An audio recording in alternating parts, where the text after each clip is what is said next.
Welcome back, guys. This is part 2 of the series for beginners, value investment, for finding out the undervalued stocks, and this is especially for beginners.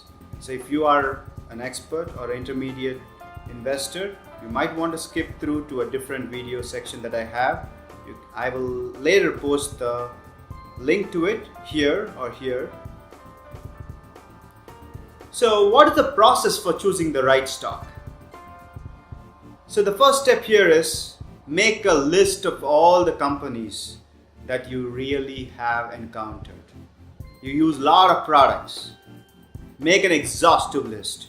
Put all the companies into the list and make sure you don't miss anything. You can keep adding it as and when you come across a new company that you are utilizing. You might be using a product. You should look at the label and see who is manufacturing it. Take it down in a sheet of paper and make sure you keep the list growing.